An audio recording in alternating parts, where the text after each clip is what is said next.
Sul referendum per l'autonomia del Veneto del prossimo 22 ottobre non si torna indietro neppure a poche ore dalla notizia dell'apertura della trattativa fra governo Emilia-Romagna, che ha chiesto e a quanto pare ottenuto l'attuazione del terzo comma dell'articolo 116 della Costituzione, che prevede di esercitare per le regioni a statuto ordinario che lo chiedano un'autonomia differenziata. A sostenere l'azione della regione guidata dal PDino Stefano Bonaccini e il sottosegretario per gli affari regionali Gianclaudio Bressa, bellunese, eletto in Parlamento grazie ai voti raccolti nella circoscrizione Trentino-Alto Adige Südtirol e nella commissione dei 6 per l'autonomia della provincia di Bolzano, da sempre contro ogni qualsivoglia iniziativa di stampo autonomistico che non sia quella per il mantenimento dello status quo nella regione più invidiata d'Italia. Il sottosegretario Bessa si è sempre espresso negativamente rispetto al nostro referendum.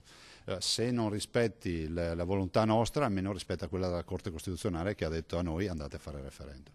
Sulla trattativa per l'autonomia differenziata dell'Emilia-Romagna, Zaia è chiaro. Da 16 anni a questa parte non c'è una regione che ha avuto almeno una delle 22 competenze previste dalla Costituzione. Se porteranno a casa tutte le 22 le competenze, avranno aperto la strada per il Veneto e la Lombardia.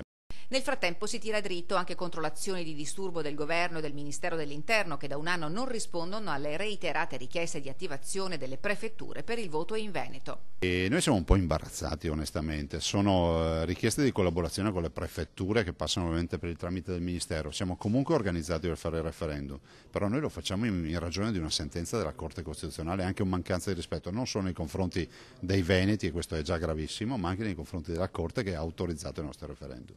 Quanto all'Election Day, nessuna preclusione della Regione ad ospitare le schede per la consultazione sull'autonomia della provincia di Belluno, ma, fa sapere Zaia, non possiamo accollarci i costi che non competono a noi. E apertura pure alle schede del referendum per la separazione di Venezia da Mestre, ma per quest'ultimo la Regione ha dato mandato ai suoi consulenti di verificare che tutto sia a posto, a partire dalla data di indizione della consultazione, questa sì, di competenza esclusiva del Presidente Zaia.